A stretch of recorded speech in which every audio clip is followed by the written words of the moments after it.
Assalamualaikum warahmatullahi wabarakatuh. Waalaikumsalam warahmatullahi wabarakatuh. Semangat pagi! Hai! Semangat pagi! Hai! Oke, terima kasih ya untuk waktu dan kesempatannya. Sebelumnya perkenalkan, nama saya Hendra dari Departemen 2. Saat ini saya mewakili Baya sebagai SAI Challenge PAMA 2020 ya, yang bertanding di tingkat nasional ya. Di kesempatan ini saya membawakan yang seperti biasa, sehari-hari kita tidak terlepas dari informasi yang menghantui kita ya, itu tentang COVID-19. Nah, di sini saya membawa gambaran ya, seperti teman-teman ketahui, di sini ada gambar apa Pak? Ya, di sini ada gambaran corona ya. Kalau dilihat di mikroskop, corona seperti ini, dan di sini ada peta dunia. Artinya apa? Bahwa corona saat ini sudah menjangkit atau menyebar luas ke seluruh dunia. Ya, di awal kita mengetahui informasi tersebut, yaitu di akhir 2019, tepatnya di bulan Desember, di kota Wuhan. Ya, informasi tersebut telah terjangkit virus corona yang pertama di kota Wuhan. Kemudian di Indonesia sendiri, mulai tanggal 2 Maret 2020 di Indonesia ada beberapa orang yang sudah mulai terjangkit dan membentuk klaster baru, sehingga di tanggal 15 Maret 2020 di Indonesia ya, kehidupannya sudah berubah, mulai dunia pendidikan, kemudian di industri perkantoran dan macam-macam ya, sehingga kita harus melakukan work from home. Begitu juga di tempat kerja kita Pak. Jadi ada istilah lockdown di tempat perusahaan kita yang membuat karyawan harus bekerja dari rumah, dan teman-teman yang ada di jobsite juga harus bertahan di jobsite.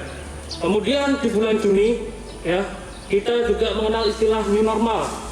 Ya, pemerintah mengeluarkan istilah new normal untuk memberlakukan aktivitas kita kembali.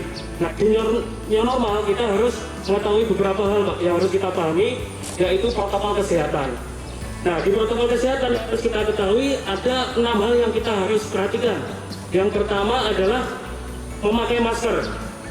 Yang kedua, social distancing ya, atau physical distancing. Kemudian sebisa mungkin jangan berjabat tangan atau bersentuhan fisik ya ketika kita berkerumun. Lakukan bersalaman dengan namaste ya, seperti ini. Kemudian ketika kita membuka pintu ya, karena pintu atau gagang pintu adalah area yang rentan sekali virus itu menempel, sehingga gunakan siku. Kemudian yang kelima, segera cuci pakaian kita setiba di rumah agar terhindar dari virus tersebut. Dan yang terakhir, jangan lupa sesering mungkin kita mencuci tangan ya, atau sediakan hand sanitizer ya, seperti saya setiap saat saya harus membawa hand sanitizer. Harapannya apa? Ketika di area-area tertentu tidak ada air, maka harus menggunakan hand sanitizer tersebut. Nah, di sini terkait masker Pak. Jadi masker sendiri seperti kita ketahui ada beberapa jenis masker ya. Jadi ada masker kain yang kita gunakan sekarang untuk kita-kita yang sehat. Kemudian untuk yang kita merasa sakit, nah itu bisa menggunakan masker klinis atau medis. Nah, kemudian ada juga masker N95 Pak. Bahkan ada beberapa masker lainnya yang fungsinya berbeda-beda. Tapi di sini kita selama merasa sehat sangat efektif menggunakan masker ya. Masker yang kita gunakan adalah masker kain. Kenapa? Yang pertama, masker kain itu sangat reusable, artinya bisa dicuci. Kemudian juga cara penggunaannya harus diperhatikan Pak. Jadi di sini saya sudah ada poster ya. Di atas terdapat beberapa penggunaan masker yang salah. Ya, penggunaan masker yang salah. Yang salah seperti apa? Yang pertama, pastikan masker itu menutupi dagu. Kemudian hidung harus tertutup. Kemudian juga jangan ditaruh bawah dagu. Ya, harapannya apa? Pemakaian masker menutup hidung dan dagu. Ya, karena tujuan kita mencegah virus itu nempel ke kita, tapi malah nanti terjangkit. Jadi seperti itu Pak ya. Nah, kemudian yang terakhir,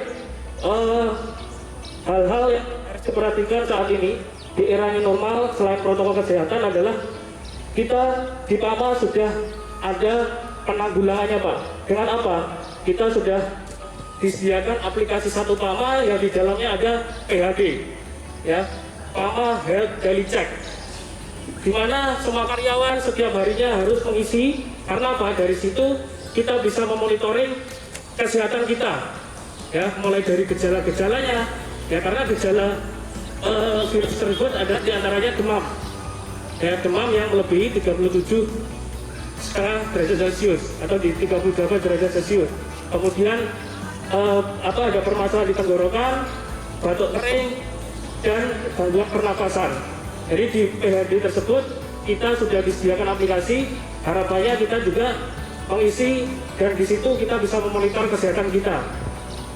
Kemudian yang terakhir juga perlu saya sampaikan, di seminggu terakhir ini kita mendengar bahwa alat yang digunakan untuk mengukur temperatur tubuh kita itu bermasalah, artinya mengganggu saraf atau otak kita.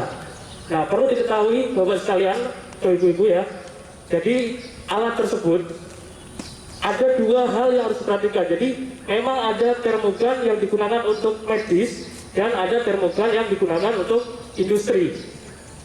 Ya, untuk yang industri dia bisa membaca minus 50 hingga 338 derajat Celcius. Kemudian untuk yang medis itu hanya bisa membaca 32 sampai dengan 42,5 derajat Celcius. Dan penggunaannya untuk termogan yang untuk medis itu hanya di permukaan karena dia menggunakan infrared.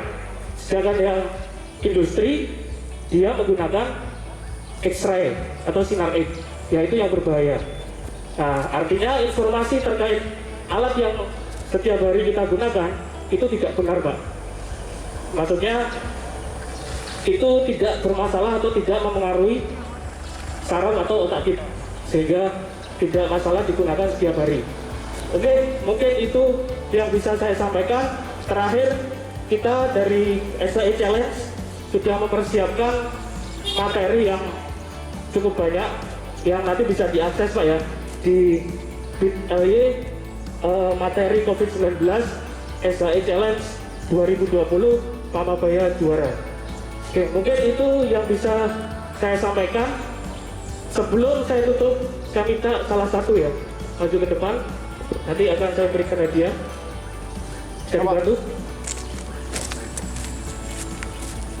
Oke, dengan Mas ya. Jadi dengan Mas siapa ini? Oke, Pak. Mas Roket ya. Jadi bisa dipraktekkan penggunaan masker yang benar tadi seperti apa yang seperti saya jelaskan? Yang pertama kali Pak ya, bisa saya jelaskan untuk pemasangan masker yang benar. Pertama kali kalau bisa kita cuci tangan kalau pakai hand sanitizer Pak ya, sebelum pakai masker. Yang kedua, pastikan karet itu melingkar di belakang atau di belakang kuping Pak ya. Yang ketiga, menutupi bagian pangkal hidung dari atas sampai bawah dagu Pak. Oke. Itu aja untuk memakai masker aja. Oke, terima kasih ya. Aplaus buat Mas Rawit. Oke, terima kasih. Nanti hadiah bisa diambil setelah acara ya. Sekarang Pak. Nanti ya. Ya, terima kasih Mas Rawit ya. Terima kasih banyak. Oke, terima kasih luar biasa. Harapannya Bapak sekalian dan Ibu memahami apa yang saya sampaikan terkait dengan protokol kesehatan selama kita bekerja, kemudian gejala-gejala yang terjadi pada saat kita mulai terpapar, kemudian juga selalu update informasi ya. Jadi jangan takut, tapi kita harus waspada. Oke, terima kasih untuk kesempatannya. Semoga mudah-mudahan bermanfaat untuk kita semua. Saya Rizky, saya Indra. Wassalamualaikum warahmatullahi wabarakatuh. Semangat.